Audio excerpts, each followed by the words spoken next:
Welcome, action fanatics, to the very first episode of Bulletproof Spotlight. I'm Chris the Brain, and I am joined by director Kevin Lewis and his new film, Misdirection, coming out February 10th. Welcome to the show, Kevin. Oh, thanks for having me, Chris. I wanted to start with kind of like your origin story. How did you become a director? What influenced you? How did you go down that path?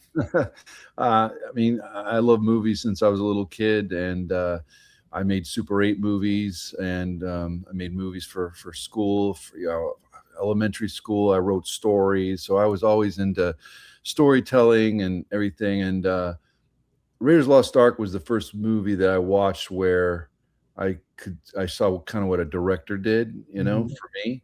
And of course, the Star Wars movies were like handed down by God. They just like appeared, like I didn't know. But Raiders was the first one, and then I remember getting Evil Dead 2 and going to see that, and watching that, and really seeing what you can do with the camera and stuff, and that really kind of set me on my path. So making films with my friends, and then going to film school to USC, and just that's it. And who would you say are some of your favorite directors personally? I mean, Sam Raimi, of course, Spielberg, Kubrick. I mean, all the greats. Peter Weir is one of my favorites. Okay. Love his movies. But yeah, that's and there's so many. Danny Boyle, Darren Aronofsky. Right. Let's talk Misdirection. As I said, it comes out February 10th. Action thriller. Some real genre favorites in this one. Starting off, Olga Kurylenko. What was it like working with Olga? Oh, she was fantastic. The first day of shooting, we were supposed to do another scene, and it didn't work out that way. And she showed up, and she just jumped right in. So she's such a pro, and I had just a blast working with Olga. Yeah, and Olga plays Sarah Black in the film, and her partner, in more ways than one, is Jason Wright. Yep. And they have targeted an individual's home for a home invasion, and they were kind of like a high-tech Bonnie and Clyde to me, because they were very much breaking into the IP addresses on the cameras and all that. Yeah. But the thing with two big red flags come out right away. The classic movie, this is our last job. Anytime that happens, we know this is not going to go well for these two. We just don't know how not well it's going to go as it starts. And also, she doesn't, when Jason asks, well, how'd you pick this guy? Yeah. She kind of just lets that question go right by her. So the big red flags there, and there's trouble coming. Yeah. He's blinded by love, right? Right. He's kind of worked really hard on those three characters, trying to, humanity, and everybody they're the hero of their own story, right? So they're always thinking they're doing the right thing and everything. And so you're trying to work on, okay, and then getting the audience to feel what would they do. Jason, to me, is more like with the audience. They're kind of stuck in the middle between the other two, but you're right. There are some like classic tropes, I guess. But that's what's great about the stories and stuff is you've heard these things and seen them, but it's like you take twists and turns and put a different spin on them. So I really wanted to work on the humanity of those characters on this movie, because I love the high-tech Bonnie and Clyde. I think that's great. Yeah. And I think that's perfect, though, because we as humans, we don't always learn from other people's mistakes. Surely they have seen people who are like, oh, this is the last job. This is the last time I'm going to do this. And it always backfires. But you think, oh, no, it's going to be different if I do it. It's not going to happen to me. That's right. Happen to me. I'll be successful. Oh, yeah. Look at the things that happen in life, right? People, steal or do this or that. And they think, oh, well, they got caught, but it's not going to happen to me. Or, did something to somebody. And it's like, oh, well, that happened, but that's not going to happen to me. But, it's all relative, right? Right. Right. Yeah. And you brought up a good point, because none of the characters, the three main characters, none of them you could really say is the protagonist, is the hero. They're all like shades of gray. Yep. To your point, Jason would probably be the least evil of the bunch here, because the guy they're targeting, another great genre favorite, a man who always makes anything he's in better, Frank Grillo. He plays David Bloom in this one. And you can, at first he's like, oh, he's a respectable guy. But then next thing you know, he's like hitting on a married woman. So, there's a little bit of shadiness to this character. Yeah. Well, and that was cool working with Frank too, because he's so used to all these action movies, right? And it's always, and he's great at it, by the way, all the action. He's fantastic. But I wanted to do more kind of intellectual action, right? Even though there's not a lot of fighting, it's like when he's tied to the bed and this and that and the cat and mouse and what's going on psychologically, very kind of Hitchcockian with what's happening with this, the thriller and the MacGuffin and everything. It's like, I really wanted to work on that, take his action persona, but make it more, contained, right? And it's more with the words of the action and fierce and him twisting and turning. And he's a lawyer, right? And Frank and I worked on that. It's like, well, this guy's a lawyer. He's smart. He's going to figure out. He's going to manipulate, these other characters. So. Yeah. And just being a lawyer would make him a heel to many people watching right there. But another thing, everything is basically, you had a little bit where Jason and Sarah are planning, but everything takes place in the home for the most part. Yeah.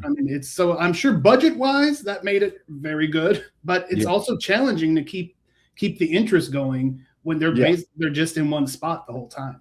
Well, that was exciting. That was a challenge when I got the script. Like it's more of a play, right? But then you're making a movie, so you have to make it visually interesting and everything. And I like that challenge that you keep the audience interest for 90 minutes, in this house, pretty much. Right. Yeah. Yeah, and I like the whole look of it because it's very dark, it's very cold. It matches the personalities that we're dealing with. Definitely. Reminded me a lot of like some of those early PM Entertainment thrillers that you'd get, where everything was in either LA or Vegas and the seedy nightlife. It was, I love the look of the movie. Thank you. Yeah. We're talking about directors again, like Michael Mann, big inspiration, the color palette that he uses in his movies. And he's so great with the crime thriller noir, so yeah. Yeah, one of his that I revisited last year was Band of the Hand. Oh yeah, which I had not seen, and I'm like, oh, this is so. You forget how good some of this stuff is. It has that Miami Vice vibe. It was right in his Miami Vice phase, and it was like, oh yeah, this would have been it fits right in with there. I love that. Yeah. So yeah, we don't get a ton of action, but again, when we do get action, it's very violent, very brutal. It's like. These people are. Sarah's got a plan. She's got an agenda that we kind of find out as we go along. And you've got Grillo's character who just has to. He's, you don't know what he's. Does he deserve this? Does he not deserve it? It's very interesting, like how you have to, as you said earlier, put yourself in everybody's shoes and try to figure out who's who and who's in the right, who's in the wrong, or are they all in the wrong? Well, and I shot a lot of the scenes, like most of the movie almost handheld. The idea that you're putting, again, the audience in the room with these people, so it's not as a studio with these. I didn't have room because the rooms were small, but classical filmmaking, dollies and track and all that. I had a couple shots on doing that stuff, but really it was handheld because I wanted this immediacy, especially once they get in the house and the clock starts ticking and it's like real time and what's going on. So. Yeah, that's another great aspect. It's the race against time, because at first Jason is to believe this guy's not coming home. We're going to go in, we're going to do what we're going to do, we're going to get out, we're going to start our new life together. And as you said, that seems great. This is the woman he loves. They're going to get a bunch of money. Yeah. And hell yeah, who doesn't want to get out and just start a new life at times? And so you can relate. But you can relate to it. People could say, oh, well, that's a cliche. We've seen it in movies, but that's life. How about you having a credit card and you've jacked it up and then you get money to pay it off? You're like, okay, I'm not gonna jack this credit card up anymore. I'm not gonna, and guess what happens? You do it, and you're like, oh my God, it's humanity. It's we're flawed as humans, it's the human condition. And that's what this movie's really about. setting it in a film noir crime, it's a thriller, but it's really about these three kind of lost souls, Yeah. Yeah, and again, we do get a little bit of a payoff with the flirting at the big dinner. Yeah. So that poor woman is dragged into this situation as well. Yeah.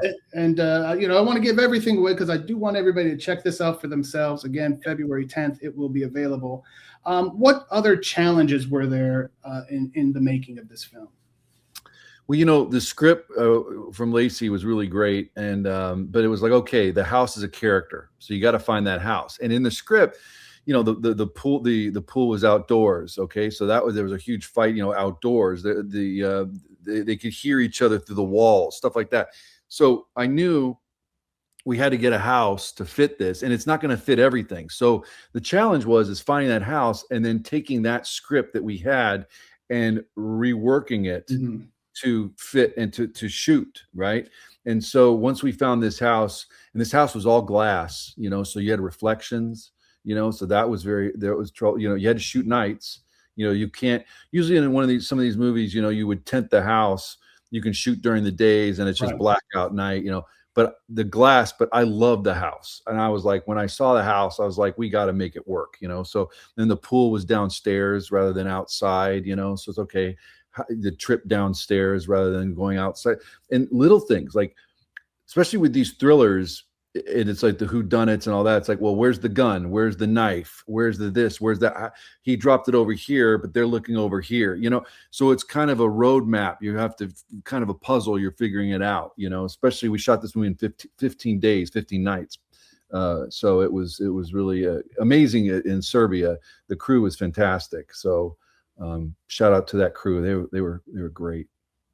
Yeah, I was about to ask how long did it take to make, and there you go, 15 days. And I think that's something, as a movie watcher, a movie fan, you don't really think about like, okay, yeah, you could come up with this script, but I mean, that's just in someone's mind. You have to then take it and put it into an actual reality, unless you have unlimited budget where you could just build every set that you need based on the page. But obviously this is not a movie that had an unlimited budget, so you did what you had to do to make the story work. Yeah, I mean, in a perfect world, right, you'd build that whole house on stage and everything, but not in these days, and especially with the indie grind, it's not going to happen. But you know what, when we got that house was a character to itself, and it really added a lot to this movie. So I'm very happy with it. Yeah, it is. It's one of those. And at first I'm like, I didn't realize there was like the glass along the staircase. I'm like, oh, I'd fall off that. I'm like, oh, okay, there's a glass part, because everything was so clean and pristine and like and beautiful. And I'm like, oh crap, I'd be afraid in the middle of the night I'd go down those stairs and not realize I was too close to the edge and I'd be tipping over. But there was some safety involved there, so they had the glass. But anything else you want to tell us about working with Frank or Olga or any, I mean, obviously the cast is very limited here. You have the three main people, you have a few others that circulate in, but it's really just a 3-person story. Well, yeah, I mean, basically, Oliver, who plays Jason, he produced this movie from the ground up, and he had the relationship with Olga and Frank. He found the script, he brought Olga and Frank on board, so Oliver was amazing. This movie wouldn't be made without him. So, and that was fun because I produced a lot of movies and I know what it takes. And so when he brought me on, I was like, I'm not going to let this guy down because he's putting himself out big time, and it turned out really good. The crew was great. Working with Frank and Olga, one of my favorite parts was in the beginning of the nights. We just sit there and go through the script, and it's like, what feels right? Does this scene? And Frank would send voice memos in the when I got up, I'd have voice memos. We talk. Olga, same thing. Like, I always want to make sure that it made sense, that if this was happening, I didn't want to go so heightened phantasmic reality where it's like, oh, I don't buy this. Like, okay, no, if this really happened, what, and it's my job to make everything safe for the actors, for them to play, and then for them to kind of let go and explore. And so we did that. We sat, we were like, okay, these are great. These scenes work. Okay, let's go. And it was just amazing to be in that room with what's going on with these characters. The tension, you could just cut it with a knife. Like you could feel Yeah. it. You know, I was in a little closet because I had the monitor and stuff because the room's very small and you couldn't, no Right. one could be out there. And just to feel what was going on. And some of my favorite plays are like Who's Afraid of Virginia Woolf and Zoo Story and stuff. And I felt that way, like this, the dynamic of the characters and the drama, the intensity, it was just ratcheting up. So yeah, I had a blast. Yeah, it's definitely one of those where once you start watching it, you're not turning it off because you're glued in. You need to know, how is this going to end. It's also Yeah. good to hear that, you know, they were so involved. Olga and Frank were so involved with their characters. You know, sometimes you see these movies where it's obvious people are just coming in. Yeah. What do you want me to read? Okay. Yeah. And they're done. They were invested in the characters and wanted to make the movie and the story work. They really were. And this is the kind of movie I agree. It's like if you watch the first 5 or 10 minutes and if you're not hooked, then then okay, it's not for you. But to me, it doesn't sell itself from what it is what it is. And from the it's like, you know what you're getting into when you dive into this kind of movie. And that was fun for me, playing with those genre, the rules and the vibe of that crime thriller, and I love these kind of movies. Thief, Michael Mann's Thief, and stuff. That was a big inspiration for this. And I would listen to Cliff Martinez, the composer, all his great music from Drive, and just always listening to it, getting the vibe of this movie. So, yeah, it's a great crime action thriller. You guys want to check it out, February 10th. It will be available. Before I let you go, though, I do have to ask, any good Nicolas Cage stories? You did Willy's Wonderland with them. Nicolas Cage is he's an icon. He has his own mythology. So you got to work with the man. Any fun stories you could share about Nick? I mean, Nick is the best partner to make a movie with. I mean, we had a blast making Willy's. One of my favorite. There's so many, but just when he would come to set, you would hear the clump of the boots, and like he would never went to his to RV, to his trailer or that. He was always there. Even the punch pop cans, the inserts, like he would use his hand most of the time. Like he was so on board and part of that movie. And my favorite thing is every time we would take out an animatronic, he'd be down one down, 7 to go, 2 down, 6 to go, 3 down. Every time he would wreck them, and then I said to him, the janitor's thought on these animatronics are, because most movies, of course, they're like running away from them or scared or whatever. And that's what's different from Willy's. And I remember him going, "They're just trash. They're just trash to me. They're trash." I was like, "That's great."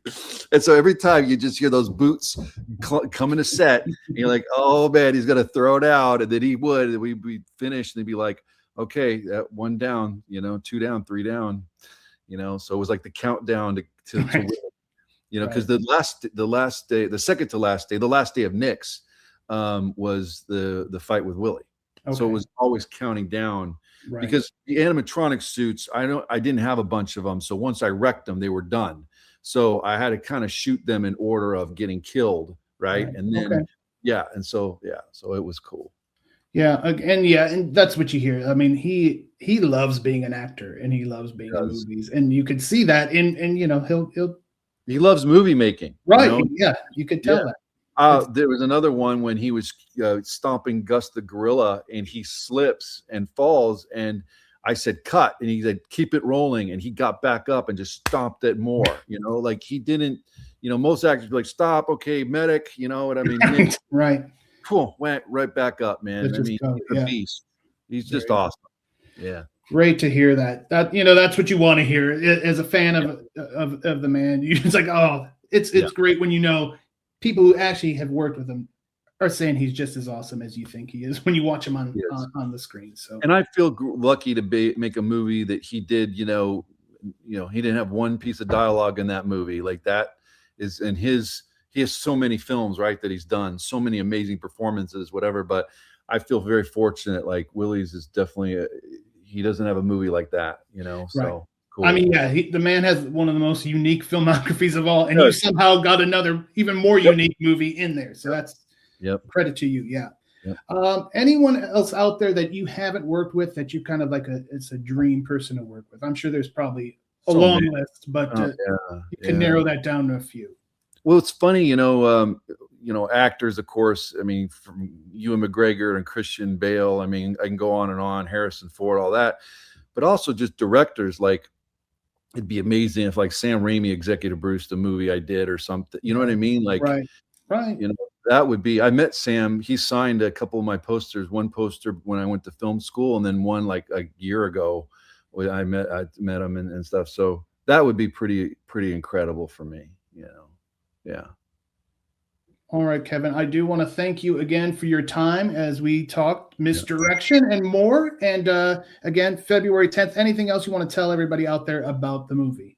No, guys, I'm excited for you to see it. You know, if you want a great, crime and mystery noir thriller vibe of a movie, this is it. You know, it's a shot in the arm, 90 minutes of just, shout out, more of the vintage movies of the Michael Manns of the 80s and the 90s. You know, that's kind of what I wanted for this movie. And if you love Olga and Frank in the Marvel movies and all their great work, before and after, they're really something in this movie. So I hope you check it out.